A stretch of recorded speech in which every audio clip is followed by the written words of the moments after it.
7 o'clock or after, so let's do the flag and we'll begin the order.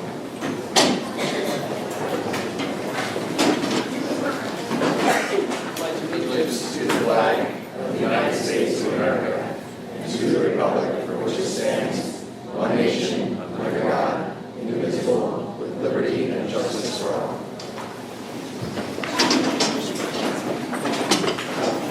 Okay, so we do not actually have a quorum of board members tonight, so it's not an official meeting, so we can dispense with roll call and a statement of public notice. We'll be following the agenda though, so we'll go into the BT Connect with the presentation, and then will be public comment on the agenda as well. So, Mr. Markarian. Okay, thanks everybody for coming tonight. It's perfectly fine not to have a quorum tonight. We have no voting items on the agenda. And it's sometimes the case that for BT Connect meetings, we might add them kind of impromptu, and it doesn't make it possible for some board members to attend. They have conflicts on dates sometimes that they didn't know we were going to have a meeting. So we added this meeting a little late in the game, and I think that was part of what we're running into tonight. We are trying to live stream the meeting. The guys are working on that now. I know that a text went out earlier tonight to let everybody know we were trying to get a link on the website. So if you get text messages from your friends at home saying, I'm trying to watch this at home and I can't get the live stream, we're aware, and the guys are trying to get it going now. In any case, I know they are recording the meeting tonight, so we'll certainly post the recording when we're finished. So we have some guests tonight that are going to help us a little bit with some content. We have two students, Lena and Natalie. They'll be helping to share some information. They were involved in researching this topic of later school start times in their Project Citizen, a project that they worked on with some classmates, so they're going to share some of their content. And we have with us Dr. Michael LaSousa, who's sitting right behind me here. He is the superintendent from the school district of the Chathams. Their school district made some school start time adjustments for their high school at the beginning of last school year. So Mike, Dr. LaSousa, was kind enough to share some of his time with us tonight to let us know how things have been going in Chatham. So without further ado, we're going to get started here.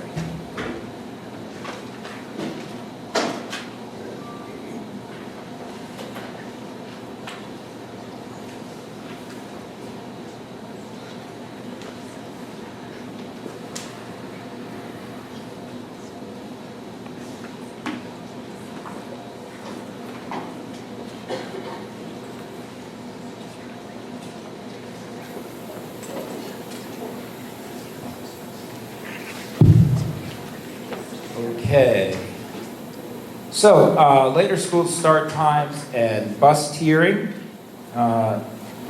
This one's not going to cover it, no problem. So tonight's agenda, what are we going to cover this evening? We're going to start with the why. You know, why are we here? Why are we even talking about these two agenda items?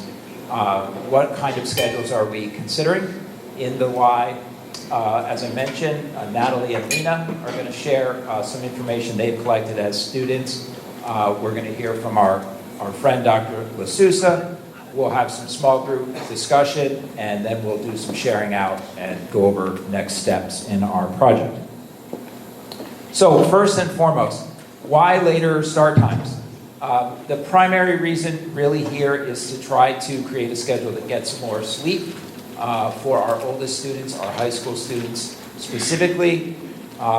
We have been talking about this topic off and on again since prior to the pandemic. I included in this presentation some references, some articles for you that you're welcome to take a look at. I will distribute this slide deck first thing tomorrow. And I also wanted to take a minute to talk a little bit about this link on the district webpage. So if you go under district information, there's this link for school start time discussion. And if you go to this link for school start time discussion, it's going to take you to this very page here. And obviously, we are here tonight at our BT Connect meeting. And what I wanted to draw your attention to was this link on school start times for September 2024. Now, no decision has been made. These are options. These are things being considered. We are considering them for possibly this coming fall, September of 2024. When you click this link, you're going to see a worksheet, and it looks like a few people are looking at it now. There's 3 tabs, and each of the tabs talks about these different schedule options. The first tab shows our current schedule, and it also shows an alternative single-tier, double-tier scenario. I'll talk about these a little bit more, but the reason that I wanted to show you this is that with each of these schedules underneath, you'll see some considerations and pros and cons, you might call them. Some people might say these are pros and cons. They're a pro for some people, a con for other people, depending on their personal schedule and what they have going on. Or they're a consideration. Obviously, any type of change of this magnitude is going to have a lot of impact on a variety of people. And you may think of some things that you want to make sure that the board has at least thought of. So you'll have the opportunity to do that and make some notes and pass those along as we go. But just for your benefit, I wanted to at least show you the website and show you that this worksheet has 3 tabs on it. And each of the tabs we're going to be talking about momentarily in this presentation, okay? But just so you know, we're going to be adding information to that section of the web page. So obviously this presentation will get posted there tomorrow. I'll send out a little message reminding everybody about this section of the website and that we posted an additional document to it, which will be this document that we're talking about tonight. Included in that website that I just showed you are some of the research articles, some of the presentations that we've done from the past. As I mentioned, we were talking about this prior to the pandemic. We had multiple doctors come and speak in a setting like this and talk to us about the research behind the later school start times and how it really helps kids improve their mental, physical, and academic outcomes. So the next thing I mentioned in the agenda was, why are we also talking about bus tiers? And it's really explained there in my first note, right? If we're taking a look at these start times overall in our school district, we might want to consider doing something that not only helps us get more sleep time for our oldest students, but it also gives us the opportunity to save some money and be more efficient. Our transportation cost center is one that has gone up significantly over the last several years. That's no surprise if you've been following what's going on with school bus transportation in the state of New Jersey. Currently, we use 53 buses, or 2 from transportation. That means 2 school and then going home from school in the afternoon within the district. Okay, we do have other buses that service students that need to attend an out-of-district school, but for our in-district students going back and forth to our 6 schools or to the VOTEC in Somerset County, we're using 53 vehicles. When we talk about a vehicle, one that does a single route is single-tiered, and when it does a single route, we think of that as the AM/PM route. Okay, so when you say something single-tiered in our jargon, we envision that there is a single vehicle that picks up a group of students in the morning and takes a group of students home in the afternoon. A tier does the AM/PM route. School schedules that facilitate using one bus to do 2 or 3 routes a day are obviously going to have opportunities to be more efficient than if you bring a bus into the school district. It does 1 AM route, and then it comes back and it does 1 PM route. You still have to pay to bring that bus into the district with a driver. If you bring that bus into the district with a driver and it does 2 AM routes and 2 PM routes with the same vehicle and the same driver, it's more efficient and you gain some savings. If you bring that bus into the district and it's able to do 3 routes in the morning, 3 AM routes, and then in the afternoon, 3 p.m. routes, you have an opportunity for even more savings. Obviously, in order for one bus to be able to do one route in the morning, then another route in the morning, and then another route in the morning, there has to be enough time between the start times of the schools that that vehicle can do its route, drop the kids off, go back out, pick up more kids, drop them off, and then if they're triple tiered, going out a third time in the morning, picking up students and getting them to school. So that gives you a sense, right? 1 tier, 1 a.m., 1 p.m. route. 2 tiers, 2 a.m., 2 p.m. 3 tiers, doing 3 a.m. and 3 p.m. routes. So the question comes up, obviously, well, what does that translate to in dollars? You know, what could we save? Right now, with the way our school district is set up, we have all of our buses that service Ridge and Annan on the road at the same time in the morning and the same time in the afternoon.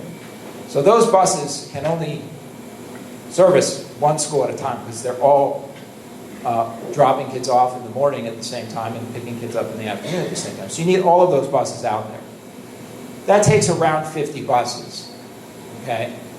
Then half of those buses do go out and do a second run for us. And they take care of the elementary schools, right? If you think of the timing of our schools, if you drop off kids here at Ridge High School at 7:30, you're going to have plenty of time to get back out on the road and go get students and drop them off at an elementary school for 8:30. That's plenty of time. Then in the afternoon, if they're picking students up here at Ridge at 2:30, they have enough time to get back to the elementary schools around 3:15 and take elementary school students home. So we can double tier some of our routes, but only half of them, right? 50 buses go out every day doing Annan and Ridge, and we can only use 25 of them for the elementary schools because we only need that many. We don't need 50 buses for the elementary schools. We only need about 25. So we've done some math, some estimates, and please understand these are estimates. We think that we could save probably around $700,000 if we were to come up with a schedule that would facilitate many more buses being able to do 2 tiers, right? 2 a.m. runs and 2 p.m. runs. Right now we have 26 buses that only do 1 run, a.m. p.m. That's a lot. So we think we could get that 53 down to around 41-ish buses if we set up a schedule that facilitated double tiering, and maybe save around $700,000 or a little bit more. And if we were to create a schedule that allowed for triple tiering, which is certainly more challenging, we may be able to save in excess of $1 million. And I say may, right? Why may, right? Well, when it comes to the procurement, if you will, the procurement of our transportation fleet, we are beholden to vendors because we do not own any of our own buses. We do not employ any of our own drivers. So we purchase these services from vendors that you probably see driving around town with the name Barker on the side of the bus, or Kensington on the side of the bus, or if you're in another town, you might see First Student or other vendors, right? So we have to go to them and go out to bid, if you will. And once you have contracts, you can also renegotiate on an annual basis. But either way, from one year to the next, you're in this negotiation/bidding process that you have to follow the procurement laws. Thank you, Mr. Rollo, for making sure that that happens. But that's a challenge, of course, and it's an uncertainty until you actually get your negotiation or your bidding prices back. So you don't know exactly what it's going to be. But based on what we know we're paying now and what other districts are paying, obviously if you can reduce the number of vehicles that you need significantly by 10, 15, 20 buses, there's a certainty that it's going to cost less. So I did want to point out too that it's not a perfect meld, if you will, meaning that just because you create 3 tiers, say, doesn't mean it's going to be 100% perfect that every bus gets used for 3 routes, or 3 a.m. and 3 p.m. routes. You have to try to navigate how long routes are, Sometimes that might mean that in order to keep a certain route in the corner of town less than a really long ride, maybe the bus that does that isn't able to get back in time to do a third tier. Maybe that one can only do 2 tiers. You might even have a wacky scenario where if you just had a bus that could go over here and do this route, it would solve problems with 5 other routes. So you could even end up with a singleton somewhere, even though you're set up to be able to do triple tiering. So it's not a perfect science, but obviously if you're in a situation where the middle school and the high school open at exactly the same time, almost exactly the same time, there's no opportunity to even try to get those buses to share routes and do more than 1 tier, with the exception of the elementary school, as I explained. So the other thing to remember with routing is that it is a process that goes well into the spring, so it does take time. Okay, so this is the status quo schedule. I call this a single tier / double tier model because about half of the buses are doing 2 tiers and the other half are doing 1 tier. So some of the buses are singles, some of them are doubles, basically half and half. This scenario that I've shared a couple of times in different communications solves some issues in the sense that it basically takes the start times and just kind of pushes them back, and therefore kids can get more sleep, right? This pushes the high school start back to 8:20, and obviously that's about a 45-minute improvement in terms of the amount of opportunity kids have to sleep. This, as you can see, with the middle school and the high school, still pretty close together, 7:55 and 8:20 opening, right, 2:30, 3:10. You're not going to be able to easily share buses between those 2 levels. Same thing that we have now, right? You can't share buses between those 2, but you can keep the elementary schools far enough away that you could still share some buses with the elementary. But this is basically the same scenario we have now, so it offers more sleep opportunity, but it doesn't offer real significant savings in my estimation. We have a schedule here that is designed to allow the possibility of pretty much all of our vehicles being able to do 2 runs each. This schedule separates Annan and Ridge by enough time in the morning and the afternoon to allow buses to do their Annan run and then go and do a high school run, bringing in the Ridge kids for an 8:30 start.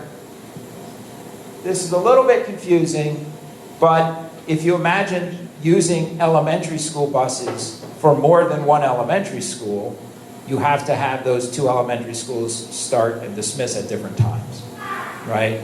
So in this scenario, if you take Mount Prospect and Cedar Hill, have them start at 8, Oak Street and Liberty Corner start at 9, you're separating them by an hour. That would allow you to use some elementary school buses for Mount Prospect and Cedar Hill, maybe about a dozen, and then reuse those same dozen or so vehicles to do a second run for the elementary school level. So this one is designed to be double tiering, double tier buses between Annan and Ridge, double tier buses between 2 pairs of elementary schools. And finally, you get into a scenario where you're creating 3 tiers, roughly about an hour apart, to try to allow you the opportunity to use the majority of your buses 3 times each, which means 3 a.m. routes, 3 p.m. routes. In this scenario, 1 vehicle would be used to deliver Annan students, then deliver Ridge students, then the same vehicle would go out and pick up elementary students for a 9:25 start. Obviously, in order to have enough time to get all 3 schools serviced by a single vehicle, and not have chaos with vehicles showing up late every day, or a lot of vehicle movement when kids are being dismissed, you want to have some safety time in there. You have to spread the times out enough to make that happen. And so that pushes Annan back a little earlier if they're going first, it pushes the elementary schools back later if they're going last. I shortened the days a little bit by 5 minutes for Annan and Ridge, and that's just because things get snug when you're trying to do all three. So that is a scenario where there is enough time there to be able to do 3 levels. Okay, so that's it for my quick piece.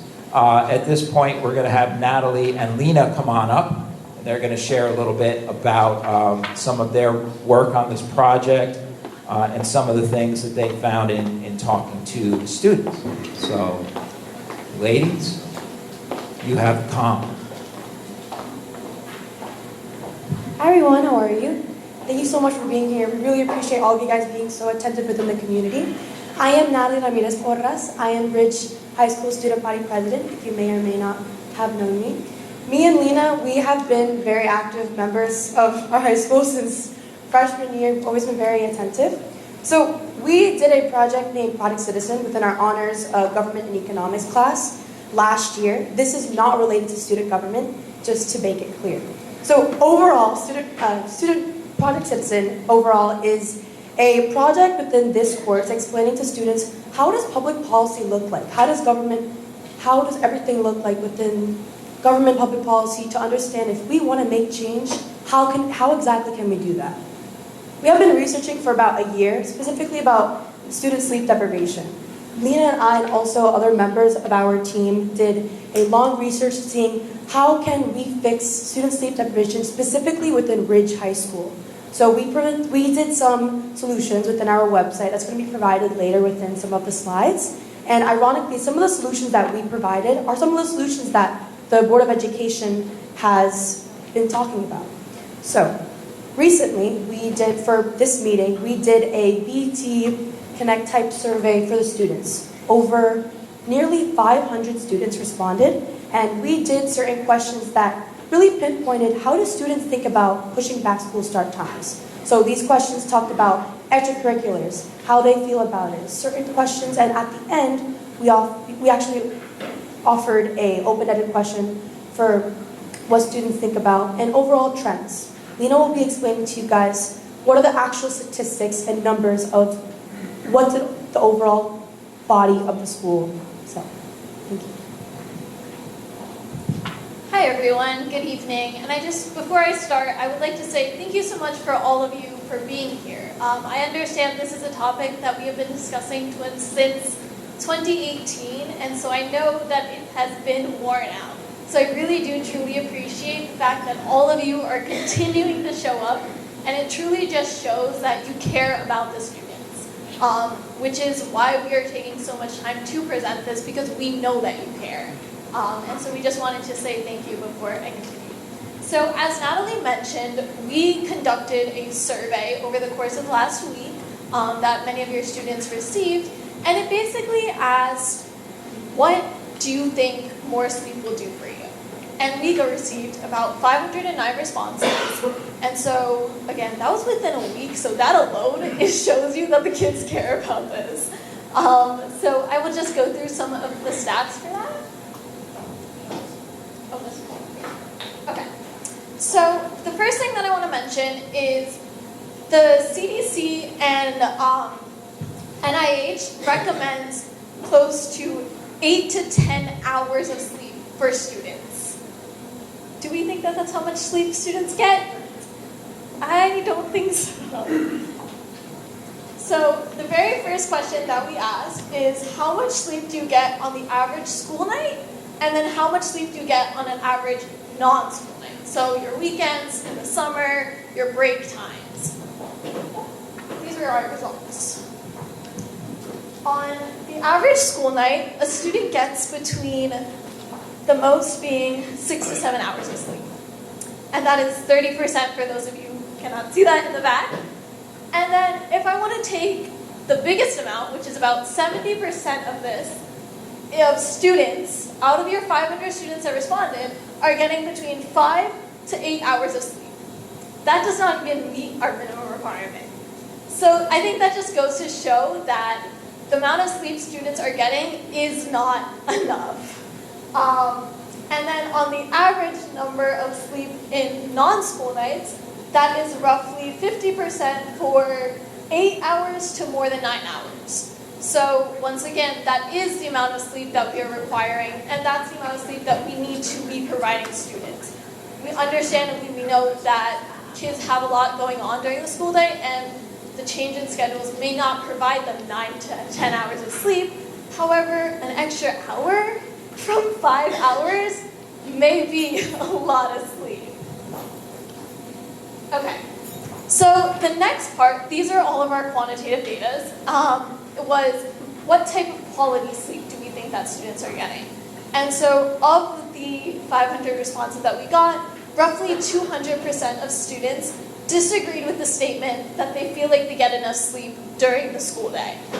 Sorry, during the school week. That is close to 50% of our data. I did not make a pie chart for these, but that is close to 50% of the data that we receive from the students. So that is roughly like 250 of the students that we surveyed said they do not feel like they get enough sleep. Do they feel energized? I would say any teacher that you ask can tell you whether or not your students feel energized during the day and how they are behaving. And then I feel like everybody can say I never hit snooze. So that was definitely a strongly disagree. Okay, and this is obviously the most important part, and this is how students are feeling with the current start times and if they think later start times would improve them. Let me mention the pink is the strongly agrees. So roughly 50, not necessarily 50%, but about 48% of the students said that they strongly agree or agree with the statement that they will be getting better sleep or more amount of sleep when they are provided with a later school start time. So let me just put the pie chart so you guys can see the actual numbers. Obviously, this is a school and we care about our academics. And your students are saying that roughly 50% of them believe that they are strongly agreeing or agreeing with the statement that they will have better school start time. Hello? Can you hear me more? Okay, perfect. Awesome. And then the second statement is the reason that we are all here, like I mentioned earlier. The students care about their well-being as much as you do. And our data shows you that, once again, roughly 50% of the students are saying that they think that more sleep will give them better quality of life. And isn't that why we're here? To make sure that our students are doing better? So I think that this just goes to show you the student opinion in and of itself, and I think you can do with that information what you think you need to. And Then again, this was done within a week. Imagine if this marketing was done over the span of a few more months. These students, you guys have no clue how much buzz around the school this was being talked about. So these were the overall open-ended responses that students volunteered to give. Overall, it was talking about extracurriculars and how was that going to look like. So, for instance, within the football team, within the swim team, within the ski team, if school starts later, how will that look like for extracurriculars? Students were overall worried if they're going to get less sleep because if they're going to get homework later. So I hope later Chatham is going to explain a little bit more of how this looks like. But overall, students were saying, for instance, for the first quote, it would be far more well-rested and able to do things like exercise and eat breakfast, plus more likely on time for school. I am concerned that sports and extracurriculars would have to be pushed back when many students already get home late in the afternoon. So this is just for information to overall think about. That is all regarding the student feedback. But overall, guys, thank you so much for giving this feedback and heading out and taking a chance for our kids. We really appreciate it, and keep staying after. I just want to say that, this is the last slide on our thing, and this is the actual website to our Project Citizen project. Like Natalie mentioned, this is a project that we worked on for the course of the year. Most students just stopped there. We actually won on first place in the state level. So, yes, thank you. So then we continued this project, and we met with of Education. We met with Ms. Fox, who explained us all the different tierings, and we continued to work on this over the summer, which then led us to win first place nationally. And so, thank you. So this is definitely something we really care about, which is why we put so much effort into it. So if you would like to take a look, please go ahead and click through this. Mr. Marcari will be sharing this later.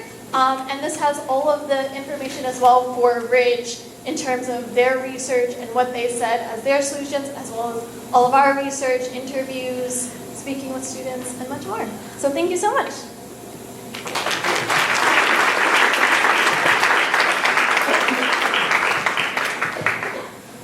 Okay, so just wanted to share with you quickly before Mike jumps in here. And what I wanted to mention was in 2017, we asked the students a similar type of question. I didn't think of the snooze button. I thought that was awesome.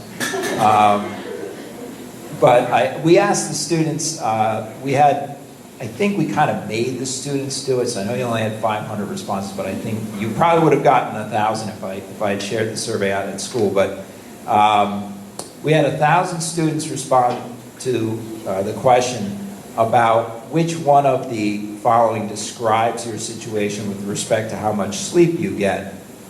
And 31% of the students said that they rarely got enough sleep. And the main reason was associated with all of their schoolwork and their outside of school activities. 31% felt that they rarely got enough sleep. Another 16% said that they rarely got enough sleep just due to their schoolwork. So, 16 and 31, you're already at 47%. You talked about 50%. 28.9 of the students said that they felt like they got enough sleep about half the time. So our measurements are probably about the same, even though they're 5-6 years apart. So with that said, I asked Mike to come and talk to you guys, Dr. LaSousa, my good friend from Chatham, to share a little bit about their experience since they have been working on a later start time already, implemented since September of last school year. So Mike, thanks for coming. Thank you, Nick. Just to get it out of the way, I'm less articulate than Natalie and Lena, and less put together, obviously.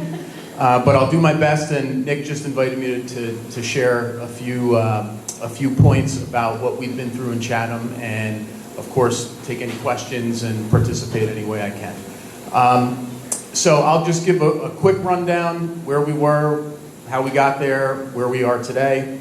And I'll begin by saying, if you guys have been discussing this since 2018, you've got me beat, because I started in 2008 as high school principal in Chatham.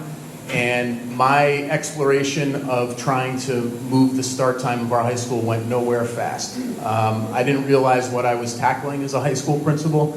I had become familiar with the research all the way back then.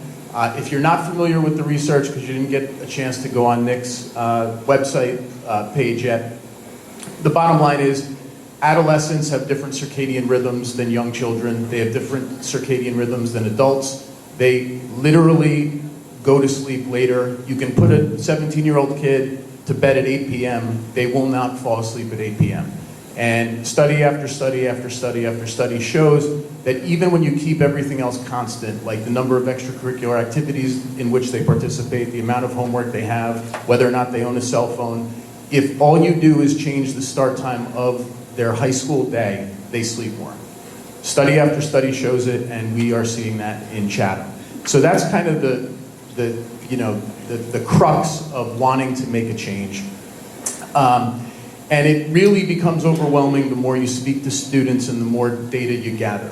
And just to give you a sense of how overwhelming it is, I'm sure everyone here was watching the debate between Gavin Newsom and Ron DeSantis last week. They didn't agree on much. One thing they agree on is that they both signed into bills that mandate that every high school in both of those states start at 8:30 or later. California did it first in 2021, I think. Florida did it this past spring. And both of those states, big juggernauts, are going to be having all of their high schools begin their day at 8:30 or later in short order. The other thing that we were doing in Chatham for a very long time was that we were surveying our students on their health and well-being habits. Everything from substance use to sleep to amount of homework they had, all that kind of stuff. We started doing in 2015, and we essentially did it every other year, though the survey took slightly different forms depending on the year we were talking about. But we had a lot of data about the habits of our kids, grades 6 through 12 this was. And that helped inform some of the conversations that we were having. So I had like a presentation of 60 different charts. Nick told me that wasn't going to happen here tonight, so I cherry-picked a few of them. And I know you're sitting far away, but basically this is just a chart that shows the inverse relationship between grade level and amount of sleep that kids were getting. So you got the grade level, grade 6 starts here, grade 12 is the other end, and the red bar represents students reporting getting 6 or fewer hours of sleep. And in all our surveys, I should say, we get really pretty good response rates. We have about 2,000 students on average over these years between our high school and middle school, and our number of responses was typically in the 1,600 to 1,800 range. So we had a lot of kids participating in the surveys. We give them during the school day with active consent from parents, but we, instead of going to phys ed one day, we have them do a survey if their parents have allowed it. And the blue bar is the percentage of students getting 8 or more hours of sleep. So you can see every grade level that you proceed towards 12th grade, students were sleeping less and less, and the real drop-off came between 7th and 8th. We also noticed that in all of these surveys that we were doing, it was pretty consistent that females were sleeping less than males. Females were also doing more homework than males. Females were also more stressed than males. So there was an element of gender equity from our point of view about how some of what we were doing or some of the school environment, how it was impacting females in different ways than males on average. This is just a shot of stress, the reports of stress. And the blue bar is great stress. And you can see that our males are, too cool for school, and the females are reporting high levels of stress. And our student assistance counselors, this is cherry-picked from a slideshow of, 30, 40 slides.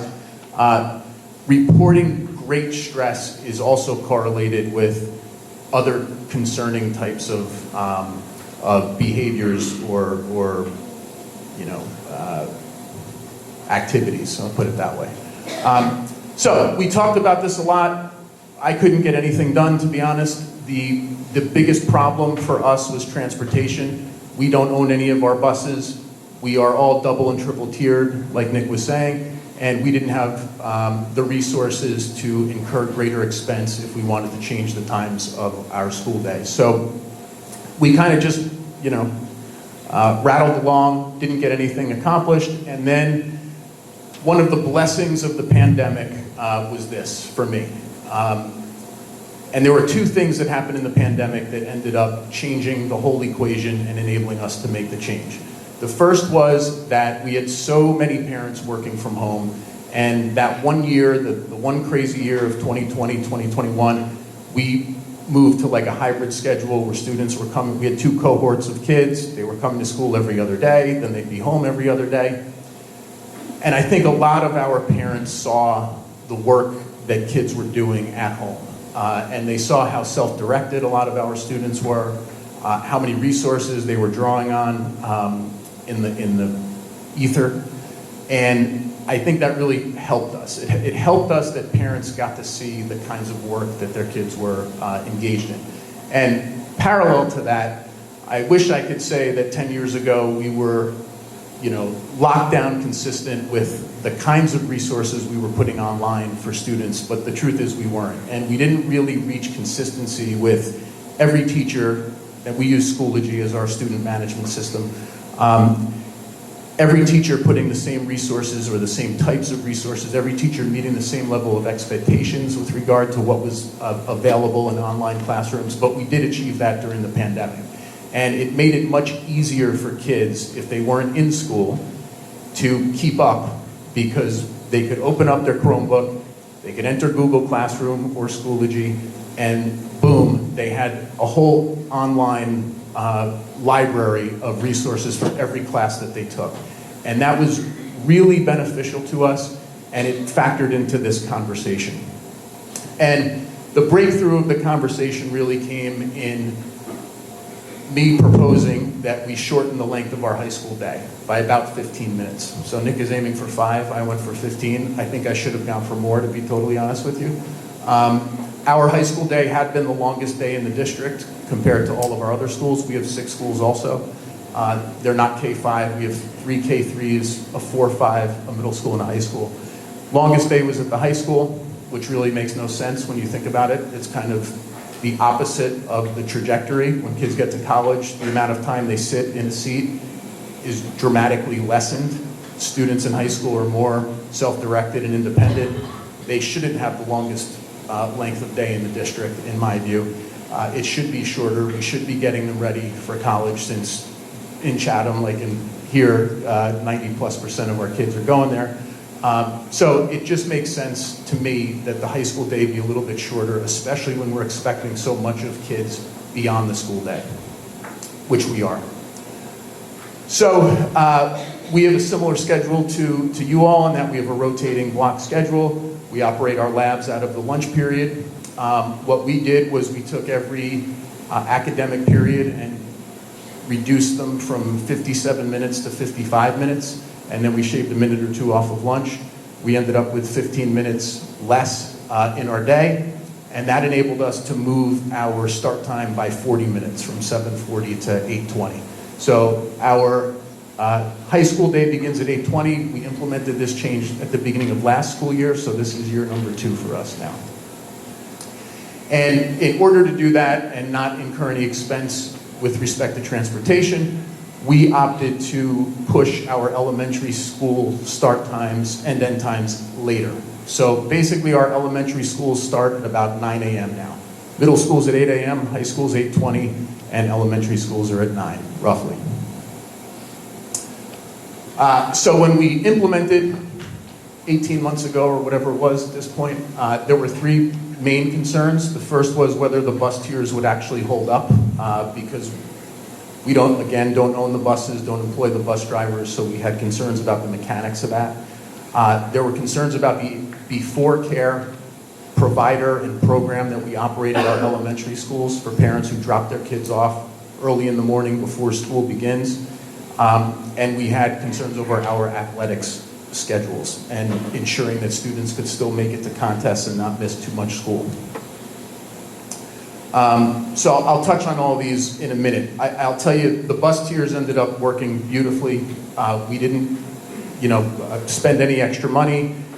We were able to flip the schedules around, and we didn't have an impact, at least economically, on the bus tiers. Before care also turned out to be fine overall. Initially, 18 months ago, we were having a staff shortage issue, so it was challenging to open as many sections as we wanted, but ultimately that smoothed out. And athletic schedules, what we feared in terms of the student perspective, never came really to fruition. It wasn't an issue for students, but it was an issue for staff, and I'll get to that in a second. So first thing, though, I'll just say, we continued to survey students, of course, about their habits, and sure enough, in Chatham, just like in every other place that's done this, students are sleeping more. Students reported sleeping more. More students getting 8 hours of sleep, more students getting 9 hours of sleep, more students even getting 7 hours of sleep, and then fewer students reporting getting less sleep than that, which was the first time we had bent the arc in all the years we've been collecting data. We also hit students last Halloween with just a quick survey. I know it's hard for you to see this, but the bar on the left for all of these is like yes, and then the bar in the middle is no, if you will. So upper left, I'm sleeping more, overwhelmingly yes. My morning routine is less stressful, overwhelmingly yes. I am in a better mood, and I am more alert. So students themselves were reporting really feeling better about school overall. We also have seen a reduction in stress levels, according to students and their self-reports. So this is just like a comparison of that one slide I had before, but we have fewer students reporting greater stress. And this is a question about suicide ideation. And again, we've just consistently had 7-point-something% of students reporting having seriously considered suicide in the past year. That number dropped for the first time when we did the survey last spring.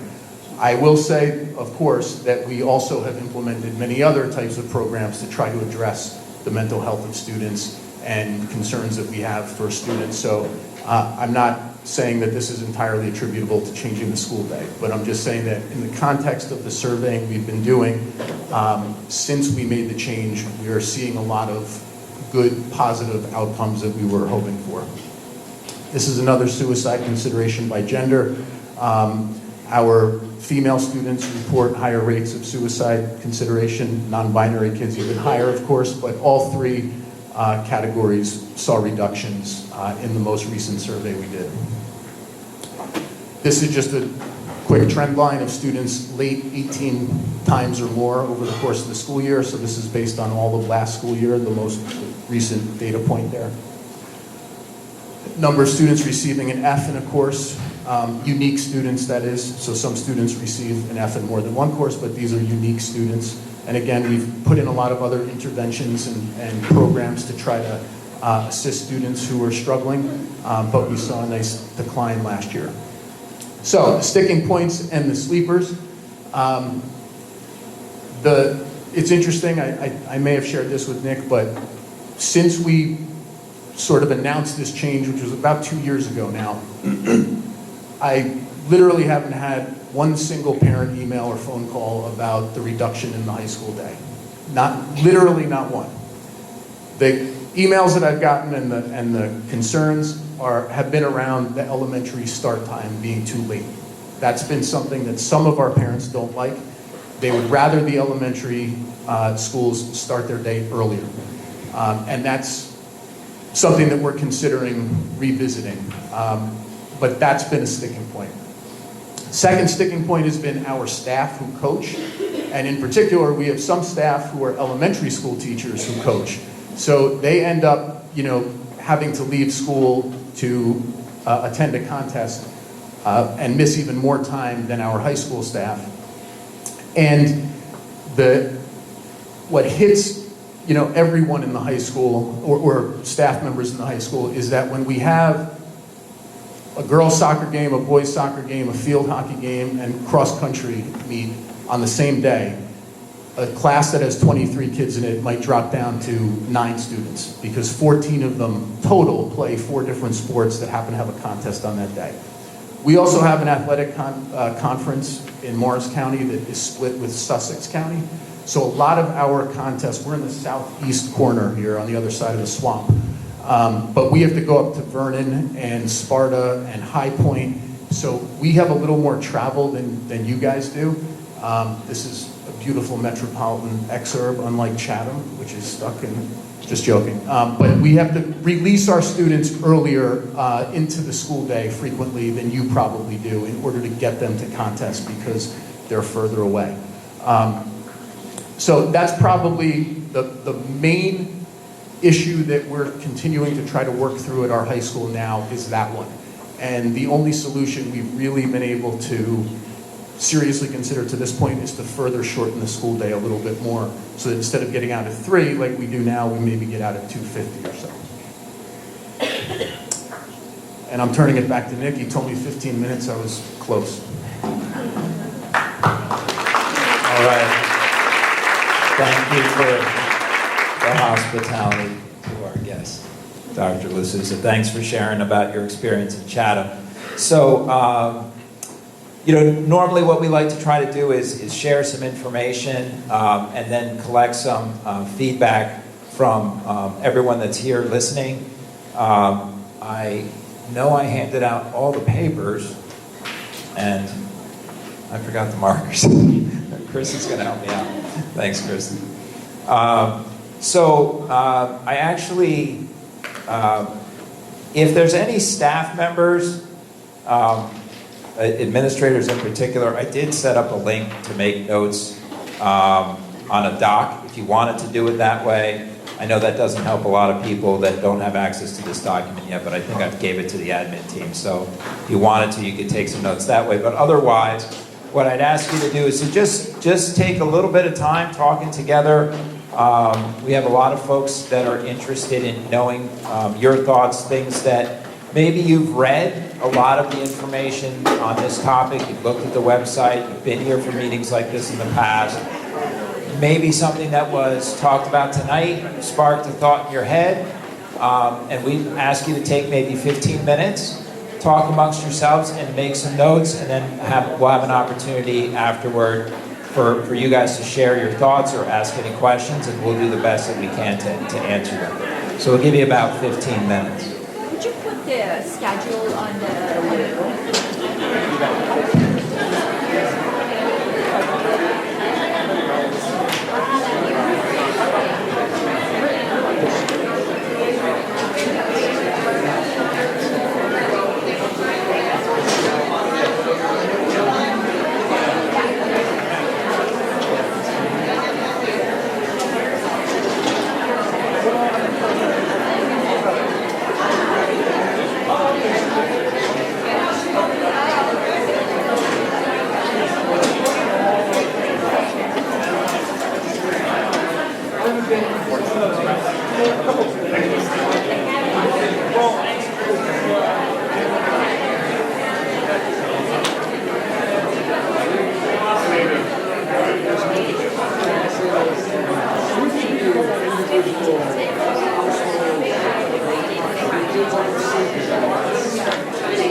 There should be other ones that have like something.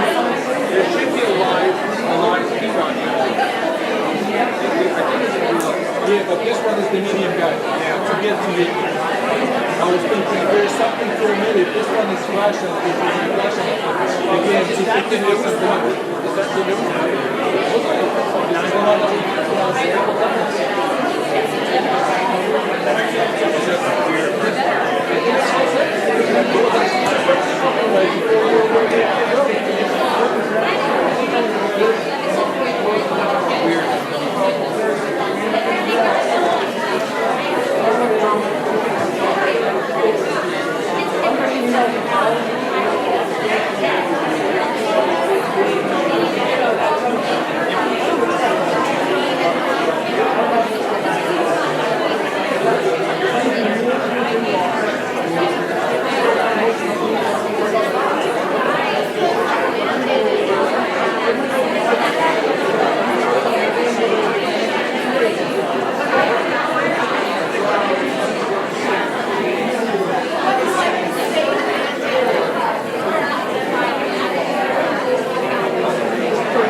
Playing it?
that enough?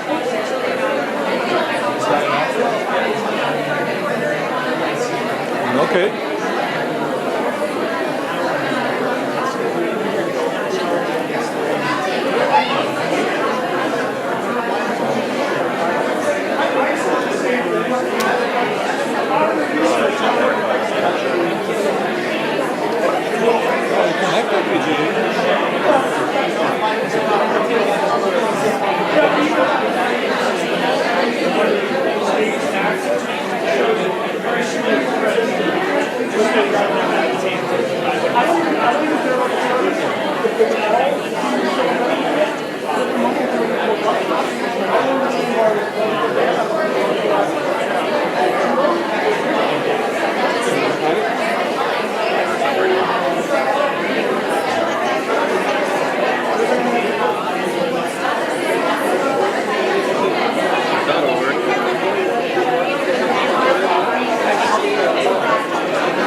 Right now,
discuss it, and if they want it, they're going to put it all up. So your is, and that's just a result,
Okay, so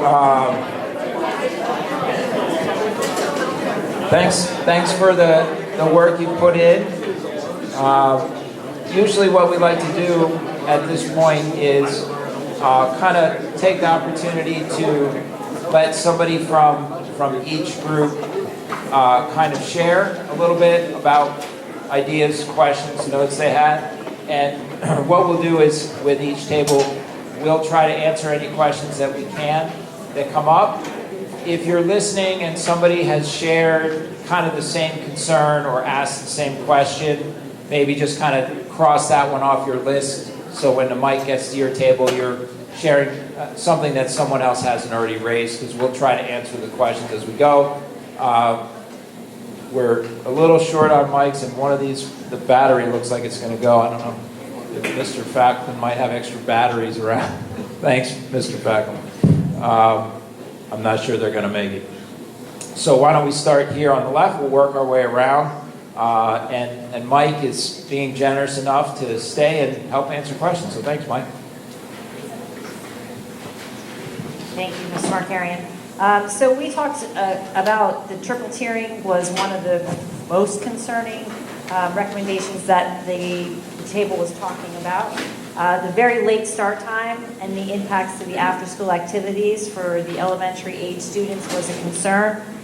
Also concerning under that same category was the fact that they're going to be getting off of buses in the winter very late potentially. It's dark and having students exit on very long bus rides in the winter.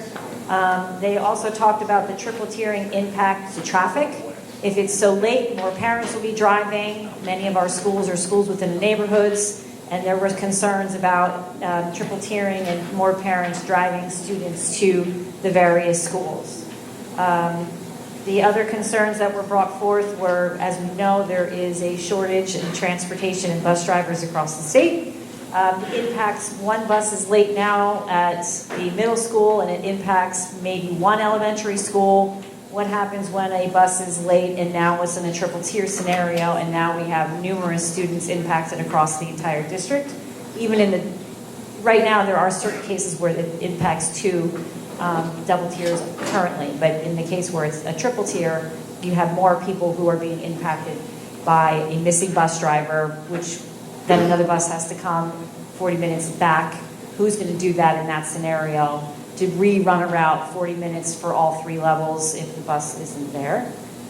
Some of the pros we talked about, certainly the evidence reference to our high school students who are getting ready to go to university. Getting prepared and getting more sleep is definitely a pro that we noted. Also, the opportunity for students to have activities even before their schools start in some of the grade level bands, where the later start time does allow some morning opportunities for those students and families who might be interested. It also affords staff more flexibility in trainings, pulling out during the school day, potentially with this type of schedule will allow more trainings to occur, which would not necessarily impact having more substitutes in the building when we're trying to do certain trainings across the elementary schools. Is that it? And then, the last thing that we talked about was for the elementary age students in particular, the longer time in morning care. You know, how they're starting at, potentially in a triple tier 9:25 or 9 a.m. and what time is that morning care starting? If it starts currently at 7, it really elongates the time that elementary age children are in that morning program. It also does lessen it in the afternoon for pickup. They kind of reverse, but that was another concern that we brought forth in our group. Now that covers our conversations. Less questions and more pros and cons. Thank you, Mrs. Hudak. I would respond to that. One item that we put a lot of thought into is with respect to levels of service and trying to procure services and having the responsibility of a bus that's in town for 3 routes. It's more of a commitment between the vendor and the district because you're basically working for that district full-time throughout the whole day. So there's a higher expectation of better service, and we think we can put higher penalties, if you will, in the contracts if service isn't performed, and that just makes sense. We find that the biggest problems that we have right now with a level of service are associated with routes that only come into the district or buses that only come into the district to do 1 a.m. and 1 p.m. route. If that bus is getting used in another district to do 2 routes and there's a driver shortage that day, who's going to get the service? The district that only misses 1 route or the district that would miss 2 routes? So there could be a little logic there. I'm not going to say I'm an expert on how the transportation world works, but there's definitely something to that in our experience. And we have talked to a transportation consultant about that, trying to look to become a better and more attractive client for these vendors that are bidding on business. And that could be a positive in something like this, although obviously not having a driver would affect more routes. So thank you, Mrs. Hudak. You've already passed the mic. Sure.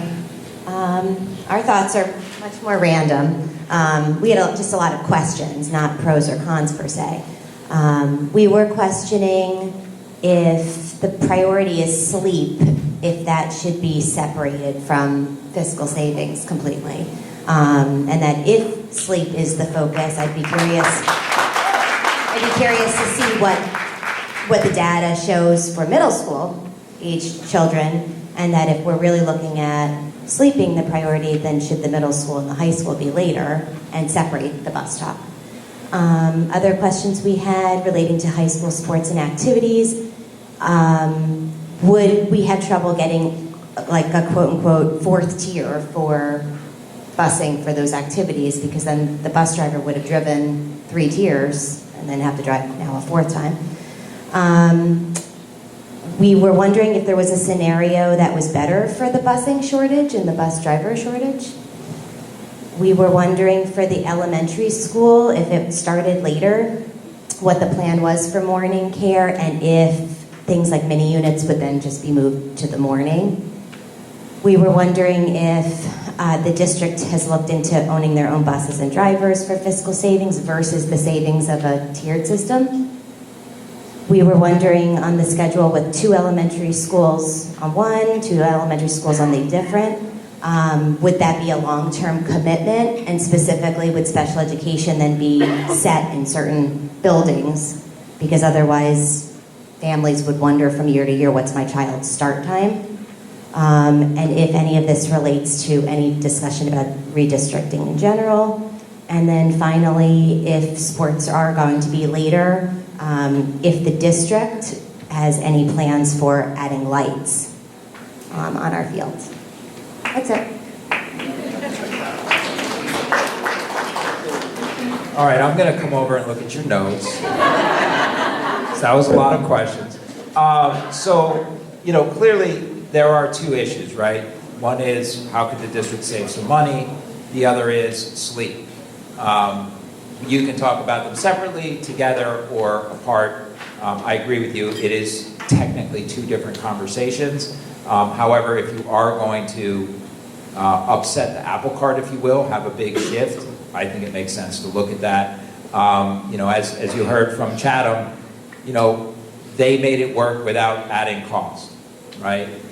In as much as we'd like to believe we can do things that might be better for kids, we can't always because resources are finite, right? And one of the things that you have to look at in anything is, well, if you can save some money here, could you put it to work in another way? Or could you use it to, keep more staff, or, keep a tax levy increase more manageable? All of those things are considerations in the big picture, obviously.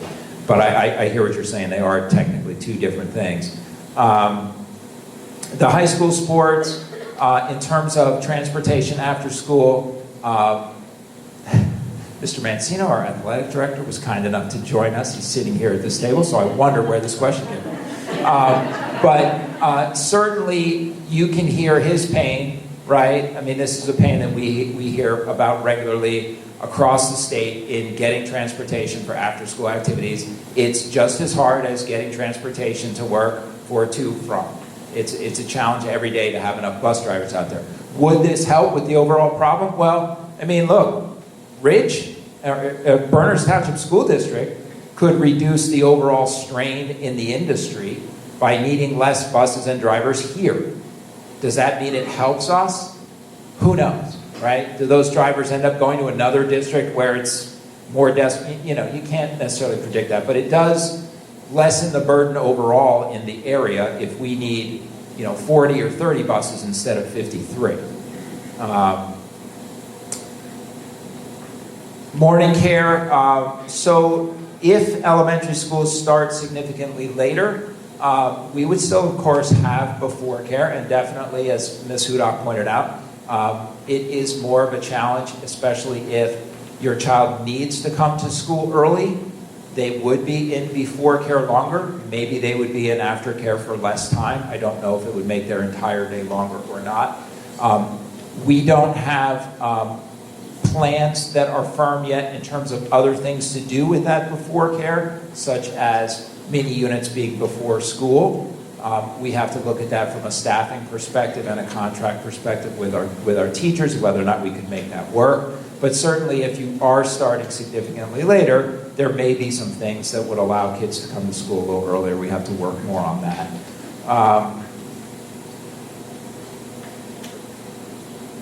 So this whole idea of the double tier scenario and would it be a long-term commitment, I think that the main thing to recognize here is that, the reason that you're separating in one fashion or another is to try to balance the number of vehicles used for each. We're not having any conversations about redistricting, even in light with the demographer's report. However, you do have to look at ways to balance the number of kids in schools.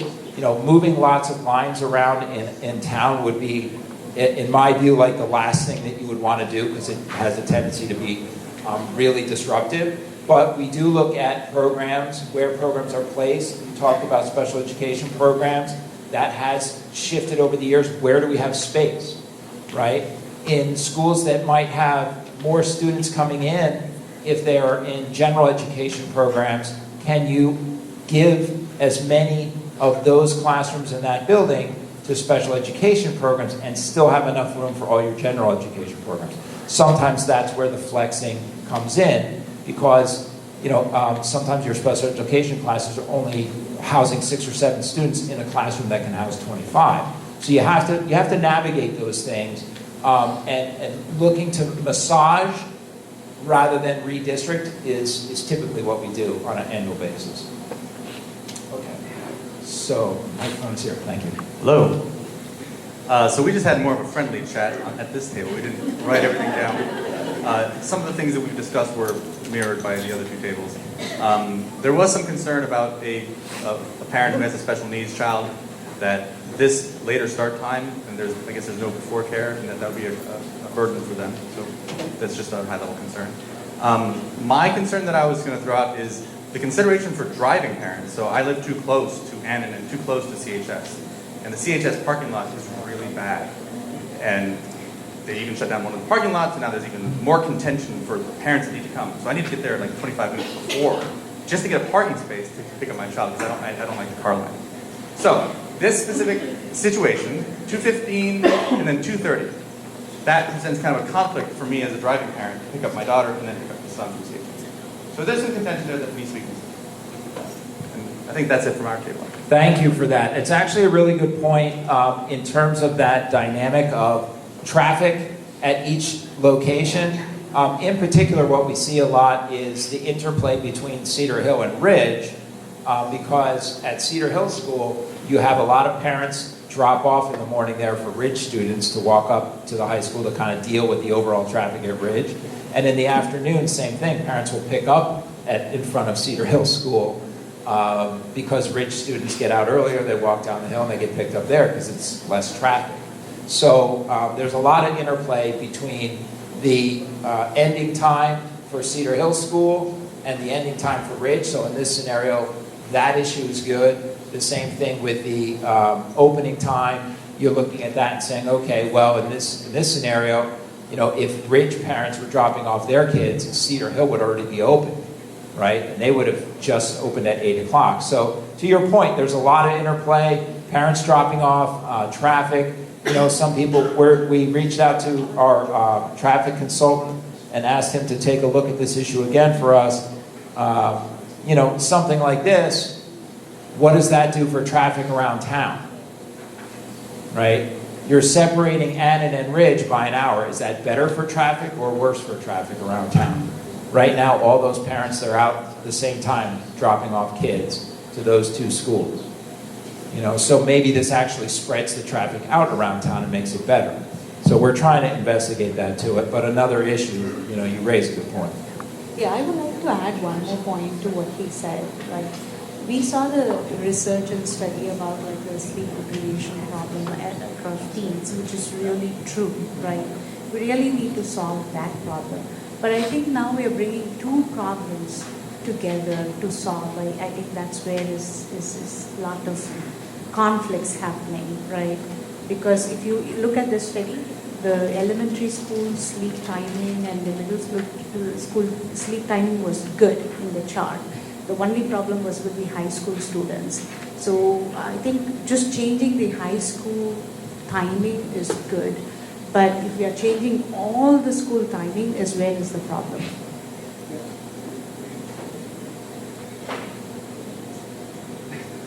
Hi.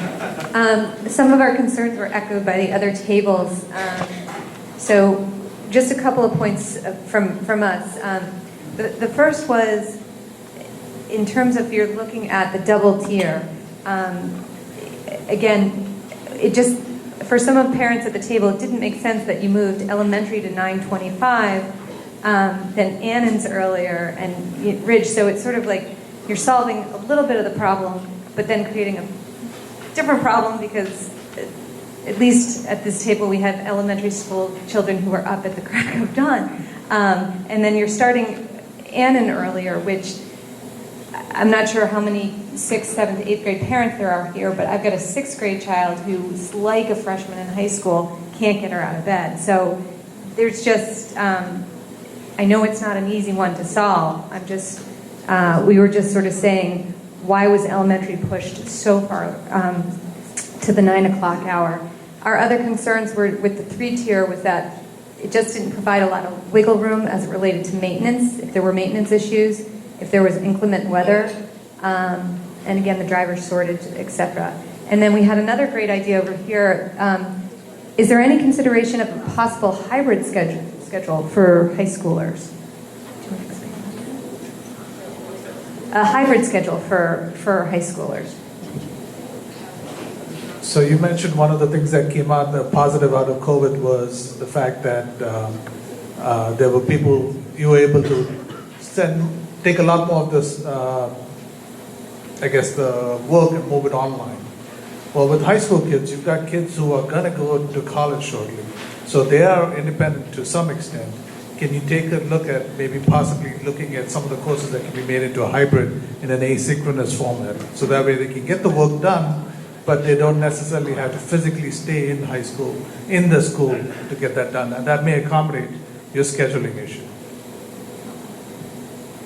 Okay, so a couple things. One, I think a lot of the tables as I was walking around were asking this question about elementary start times, especially if they're later, and the challenge that that presents. And one of the questions I heard a few times, and that has come up often, is in a scenario like this, why not do elementary school students first? Why not, make elementary at 7:30 or the early start, and then do Ridge, and then do Annan at the end of the day?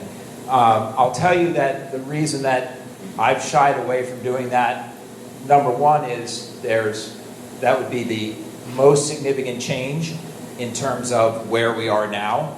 It would be very different and most disruptive from the regular routines that people have. Secondly, it makes for the high school or the middle school students getting out very late in the day, which exacerbates the same concerns that people have about high school students and activities after school. And thirdly, if the elementary students are going first, they're also getting home first. So anybody that is relying on middle school or high school kids to help keep an eye on elementary school kids isn't even going to be home yet. So those are kind of some of the reasons for that. As far as the idea of the hybrid learning is concerned, I think Dr. LaSouza spoke to this pretty well in the sense that, and I would agree with him, where I see that helping us is not in intentionally creating hybrid schedules for kids, but the experiences that we had in the district in helping kids use resources that allow them to follow what's going on in a course, even when they're not always there, is kind of, I think, the win out of that. So when they do have to miss school and they are leaving earlier for an event, they are able to connect and plug into a lot more resources because of the nature of how staff have approached their organizational materials in their courses, their school pages, and so on. So that's how I would respond to that. Can we go to the double tier schedule, please? Two quick questions. Yeah, that one. So the first question I have is, have we considered investing in managing our own transportation system? Yeah, or so partially. Yeah, so that's come up, and we have looked at it. We've begun to look at it. One thing I can tell you is that in getting your own transportation, you're looking at a year lead time just to get a bus. To get a new bus, to lease a new school bus, it takes about a year. That's how long they are on order. So it's not that we're not considering that and trying to look at there might be some long-term savings there, but in the short term, we don't see that as a quick solution to these scenarios, just to get the buses. We are also not exactly set up anywhere in the area for a bus yard, a place to house the buses, the mechanics for the buses. So that is an enormous undertaking, and it might cost you more in the immediate. Hopefully, in the long run, it would be better, or you wouldn't even want to consider it. But it's not something that's a quick fix for us, for sure.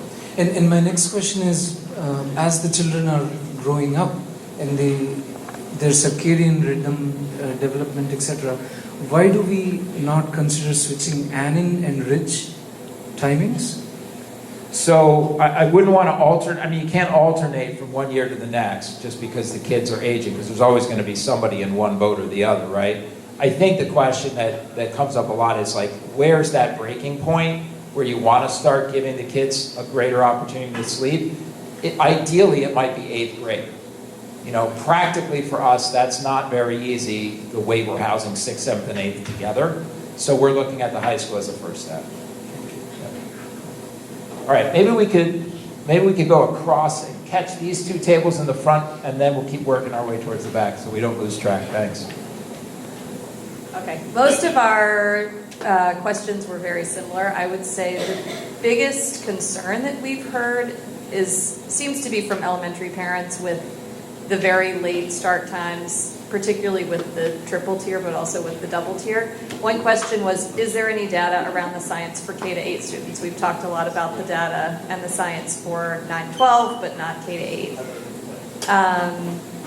If we have to move the high school schedule, why do we change the others just for busing? I think it seems to be a lot of consensus around, let's just focus on the schedules and not worry so much about the buses. Is $1 million worth of shakeup was one question that was asked. What is the impact on teacher retention with a dramatic change? And has that been discussed? I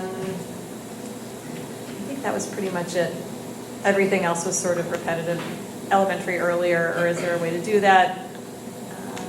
So I think the consensus was to focus on what will most greatly impact the health of the student, and then not so much about the bus questions. Yeah. I'll just add a couple of numbers, because I actually went back 10 years in the budget, and a couple of things jumped out at me, right? We had overall enrollment went down, the budget's gone up, and in the course of that, transportation was never identified as a major factor. It's 4% of the budget today. I think somewhere along the way, in my personal opinion, we've mushed two very different issues, and the busing cost shouldn't drive the answer. Do the right thing by the high school kids. They're 1/3 of the population. Don't screw it the other 2/3. Without data, without science, and truthfully, in the scheme of the budget, I don't think it matters. That's what I would. Thank you.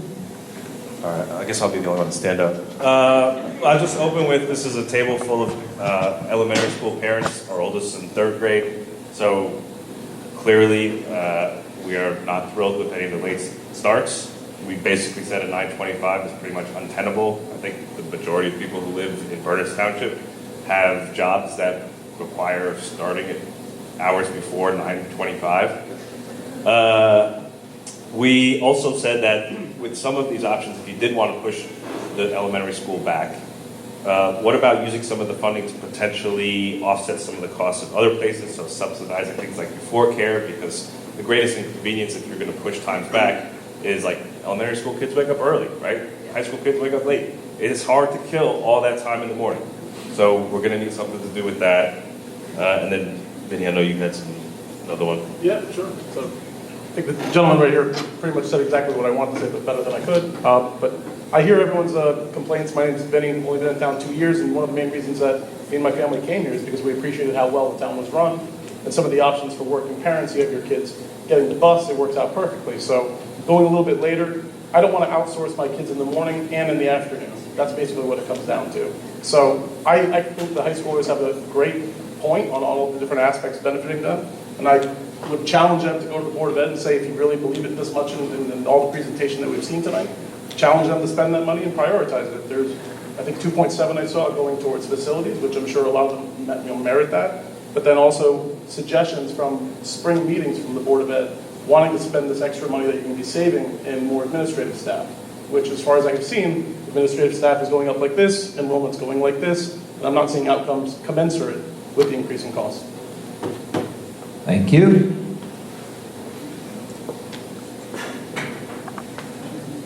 Okay, so we have representation from elementary and middle school here. We talked about how the late busing impacts the next run, which we did talk about. The impact of daylight savings time on elementary students getting out late just means that it'll be dark at night more. The impact on aftercare club sports that are out of town. So, we talked about how in-school sport, in-town sports, they'll change the hours for the schools, but out-of-town club sports might not be inclined to do that. Consider younger students must accompany parents driving older students. Reduce school hours as a benefit. Early elementary times will affect morning rehearsals. Talking about having the chorus in the morning, will students be able to do that now? Consider shortening the high school day is a plus. We are all in favor of that. Double tiered preferred over triple tiered.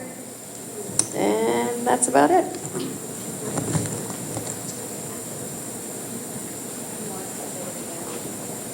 Thank you. Hi, we're a bunch of teachers over here, and a mom. We got one mom. A lot of high school teachers, to clarify. So most of our questions were, echoed in other tables, but the one that is of most concern for us, and perhaps the superintendent of Chatham could address this. What has teacher retention been like since you've made this shift? We're struggling to fill the positions we currently have, and our teacher population is a largely commuting population in which our start times and end times work well for their ability to meet their family needs and avoid heavy traffic. So we do anticipate, especially at the high school, an expected exodus of teachers if we have a later start time. And so we were just wondering, for those of you who have already been through it, how has it been managed? Okay, also elementary. Yeah, we haven't seen any exodus of high school teachers as a result of the change in start time. If anything, I'd say our high school teachers are pretty happy. We have co-presidents in our association. One is a high school science teacher, one is a third grade teacher at one of our elementary schools. The high school teachers are by and large very happy, I would say, overall. The friction at the high school is definitely with student athletes when there are multiple contests in one day. And the elementary teachers, certainly that's where I heard it the most when we made the change. Some of them did not like their daily routine bumped 20 minutes later in the morning. So I can tell you some of the things that we've done to address that. We just finished renegotiating our contract. First, we reduced a little bit the length of time the teachers have to remain after school, and all of our we gave the option to all of our elementary school buildings that if the faculties wanted their faculty meetings before the school day, they could do that as opposed to after the school day. And that's worked well. So we haven't had any exodus or anything like that. For this gentleman here, so one of the individuals we brought into Chatham was a fellow named Bert Mandelbaum. He's a pediatrician. He's the president of the American Academy of Pediatrics for the New Jersey chapter. And he's also the chair of the something like school start time, something or other. He's on the NJSIA. He's a pediatrician down in Princeton. But he's like the foremost expert on this kind of stuff in the school world. So he came to one of our meetings. I have corresponded with him and been in meetings with him. So what he says is there's no clear research about younger children in terms of when they learn best. He'll tell you that it's essentially common sense that a lot of young children get up earlier, certainly earlier than adolescents. So if we were designing a school day and school structure based on what's best for kids, we'd have the youngest kids begin school first, followed by the middle-aged kids, and then the high school level kids. Most of our current structures stem from the 1950s or 60s when districts were looking to make efficiencies with transportation. And the middle schools, at some point in the middle school, because so much of this tracks adolescence, is when you start getting the benefit from the later time. So 6th graders are not going to benefit nearly as much as 8th graders. And it becomes a matter of what can you do and what can't you do. So in Chatham, I know I've got plenty of middle school parents who would like us to push the start times later for the middle school as well. The only way we could do that would be to flip the elementary schools to around 7:45 in the morning, which is something we've discussed. The downside to that, like Nick said, is then if the elementary kids start at 7:45, then they get out around 2:15, and that's a longer period of time where they do not have older siblings waiting at home to receive them off the bus. So, it's like a balloon. You push one place, the air goes the other. And I'll just hit another thing I heard over here. We don't have lights on our fields either, so we do have a little bit of, scheduling challenges to deal with respect to that. But overall, my philosophy has been, I'm really encouraged to hear so many parents say, the sleep issue needs to be addressed independent of the transportation issue. I didn't have that luxury. This is my 12th year as superintendent. I think it's about the same for Nick. I've been doing this for 27 years in public schools. This is my greatest achievement or accomplishment professionally in my life, is moving the start time of our high school. And every single kid eventually is a high schooler. So even if it is a sacrifice and it's a little bit disruptive to a routine for certain families or certain kids, in the immediate, they all will benefit when they get to high school. And you just have to figure, if there are 1,500 kids at Ridge, I don't know how many there are, but if there are 1,500 kids at Ridge and a segment of them, 50 of them are disrupted because field hockey can't get on the, out on the field for 15 minutes as much as they want, to me it's worth it. Like, I believe that you're making choices about values and priorities, and I think it's worth it. And if the high school teachers leave, we're hiring in Chatham, we pay pretty well. At the same start time, I might add. If people leave, they leave. We know we're going to inconvenience some parents. Some parents will like the new routine better. Some parents won't. Some teachers will like it. Some might not. But we have to do what we think is best, and then sort of work together to figure out how to get to the next place. All right, and if this is the kind of person I call a friend, you can understand my judgment problems. No, thanks. Everything that Mike said, I really appreciate it. He's got the experience. I haven't tried this for a year. The realities are, I like your balloon analogy, right? I mean, everything becomes a trade-off, and the pushing and the pulling, and you're just trying to find the best balance that you can in the circumstances and the resources available. So thanks for your comments, Mike. Maybe we can keep that microphone working. We've got several more tables we want to get to in the back. Thank you. So we had a bunch of different perspectives. We are elementary, preschool CBAP, as well as we had high school and some parents. So we had a lot to talk about. As far as the CBAP concerns go, we are contractually obligated to do home parent trainings. So that means we go into the student's home after school at least once a month for each student. If our students are getting out at 4 o'clock or later, we're there way past, dinner time, encroaching into dinner time. So that would really impact us. Before care and after care is non-existent for the preschoolers. So that would significantly impact a lot of parents. We had a lot of stuff. We have a lot of shared staff between buildings, so OTs, PTs, speech, music therapists.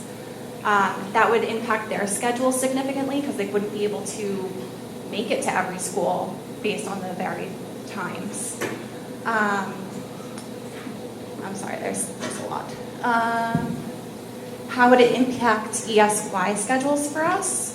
As well as PD and faculty meetings. We have a lot of those, so how would that look with the varying start times? We did have a suggestion, just something to consider, possible redistribution, creating a K through 4 school, 5 through 6, 7 through 8, and 9 through 12, separating the different groups with different circadian rhythms, consolidating resources, and easing classroom congestion.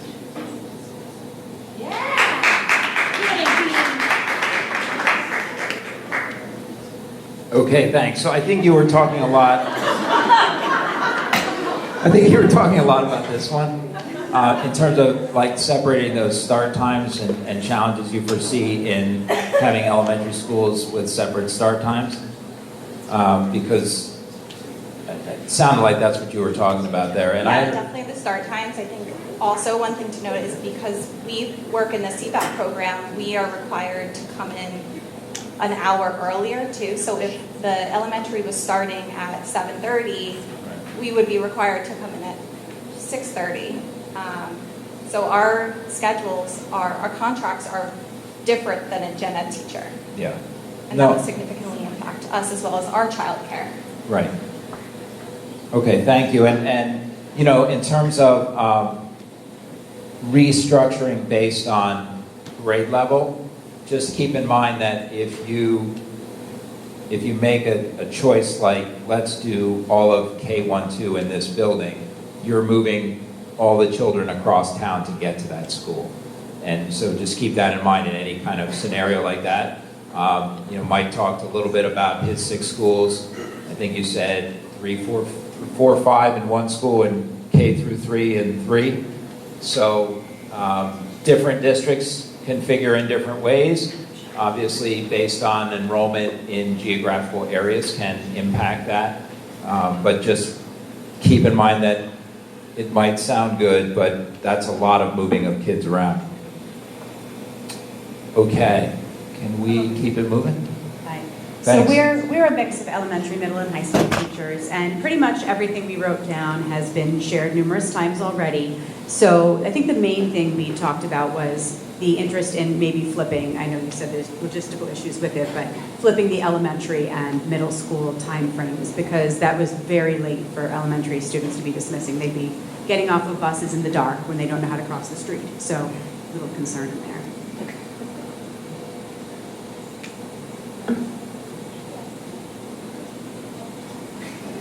How are we doing? I think we've got a couple more tables on the other side.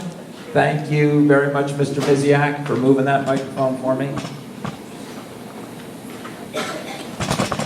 Okay, so we also had a lot of the same points that other tables had. One of those that you just said was sun exposure benefits mental health for all students. And we were a table of elementary teachers, middle school parents, high school parents. We had some high school students and middle school students that really shared their opinion. We didn't think that the middle school or elementary students were supported with science research for them. It said that middle schoolers also need later more sleep, but their start time was earlier than elementary school. With that being said, the elementary students are up very early and could possibly be in before care for 2 hours before their school day begins. They'll need a snack, recess, and a nap before they even start school. We said that maybe equity back to the elementary schools to reduce the half hour added, that was added, I guess, over 10 years ago, where elementary students now have more student contact time than any other level. We said that the ripple effects of the schedule would affect extracurricular activities and sports at all levels. It would affect the traveling teachers for the music, and the programs would suffer, as well as the OT and the PT. It also, the tier where the elementary schools start at different time, that wouldn't create equity among the 4 elementary schools, and it would cause a lot of friction amongst, there's already friction among the 4 elementary schools, not even to create more. We said that it would also cause more teacher shortage and sub shortage because people will pick and choose their school. But if Chatham's hiring, no, I'm kidding.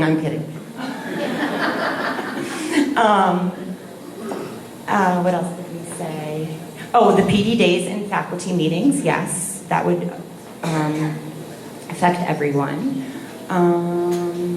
Parents with children in multiple schools. We have some parents that have children that would be, that have children in LCS and Mount Prospect School. So managing those times with different start times and schedules. Is homework going to be reassessed with how much children are staying up late doing homework and how much sleep they need? The cost of lights in the parking lots, right, in all the elementary schools getting out late. And we also say, let's learn from Chatham and them having to revisit elementary start time to earlier rather than later. So let's learn from them now and start, get the ball rolling with starting elementary early rather than later. We also want to know why elementary is always the afterthought. And that was from a parent.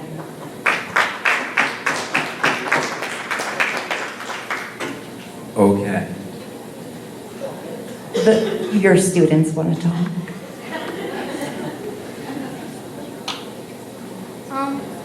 So we're 7th graders at William Annan, and Ellie, Julia Morrow, Haley Atzikar, and me, Annabelle Caruso. We all found out about this, the school start times changing on Sunday. We came to school this morning and we started a petition because we don't want to wake up earlier, because the high schoolers and the middle schoolers, we have the same exact hormones, the same exact needs to have sleep. We have the same exact conditions as them, and we have to wake up earlier, while elementary schoolers naturally wake up way earlier than us. And they get to have their start time 2 hours later, which would mean that they have to stay in before care 2 hours before the school day starts. So we got 90 to 100 people to sign this petition today alone, and they got their survey, 500 people within a week to do their survey. And if our petition had continued throughout the week and we had more time, we probably could have gotten most of the school to sign it.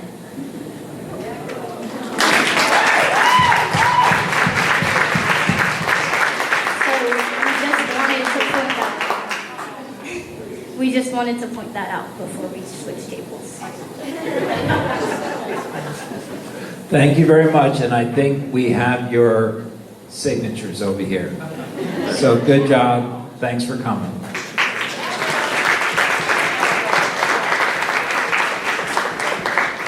All right, how are we doing back there? Hi, how Hi. are you? So we have some elementary school parents as well as middle school and high school. So we completely understand the goal, the objective of what is trying to be accomplished. I think we had some overall concerns that we just wanted to post, and it's not necessarily in a negative way, but just to help us understand where is the transparency.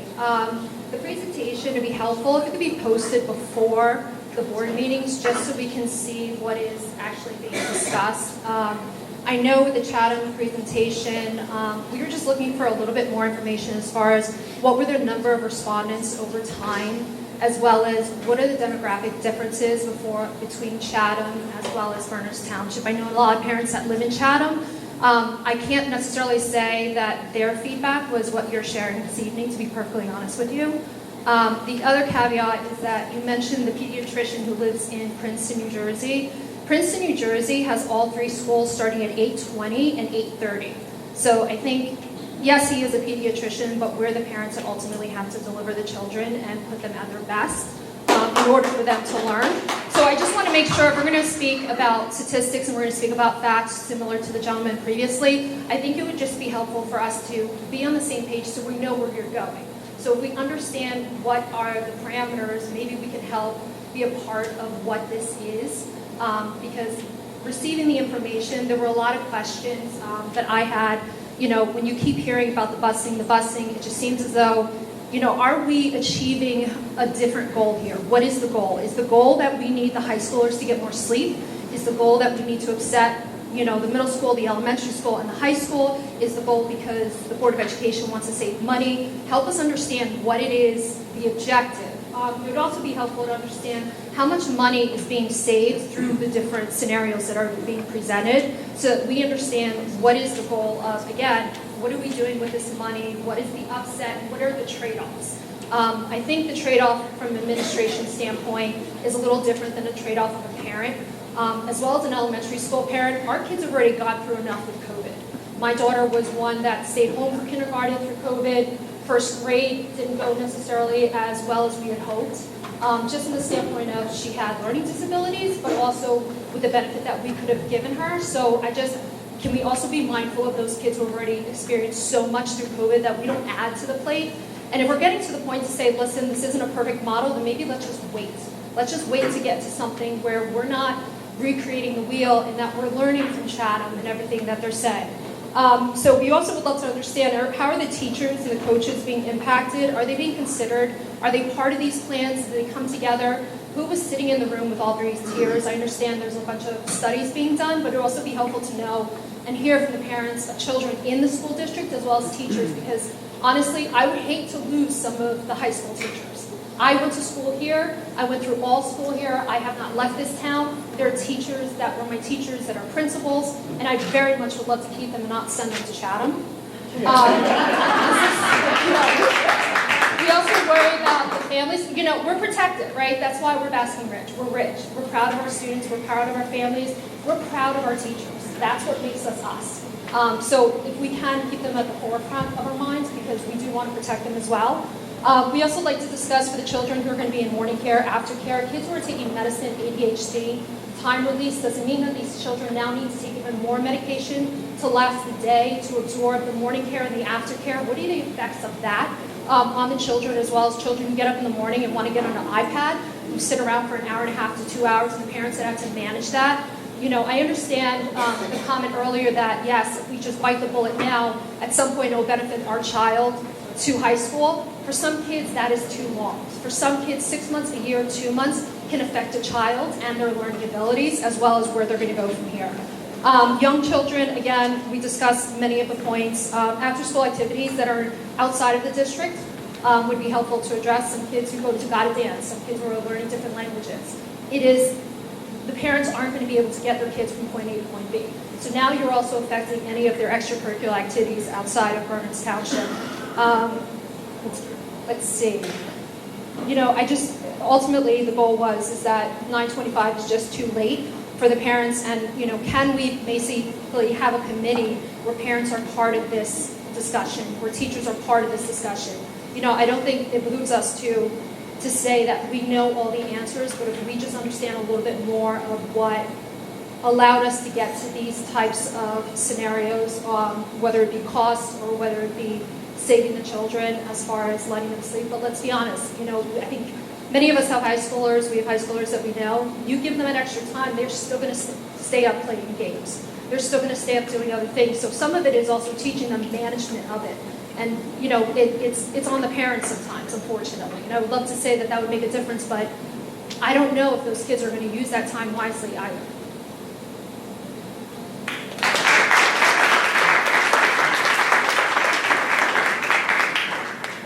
Over here. I think we've got one more person on the right-hand side. Thank you. Hallelujah. My kids will use that time to sleep. My kids don't have to go to other places to do extracurriculars for the sake of it. My kids don't sleep right now. They woke me up 2:30 in the morning this morning because they were chatting between themselves before they finished the homework. The freshman is already with black circles under her eye. The senior cannot take her applications on time because she has so much homework and there is no time for her to sleep. She got sick the other day. She lost 2 days. She cannot catch up. All I hear grievances about inconveniences. Our beloved teachers, and we thank them for being here and doing that. They say, oh, it's going to be an inconvenience for me to do that. My kid does not sleep. And that kid is why everybody of us is here. That's why the teachers get paid. That's why the administrators get paid. That's why the Board of Education is here for. This building is here for them. It's not funny. We cannot have another 4 years, my family, going what we went with the senior. And we don't know if she will make all the applications to colleges she wants this year.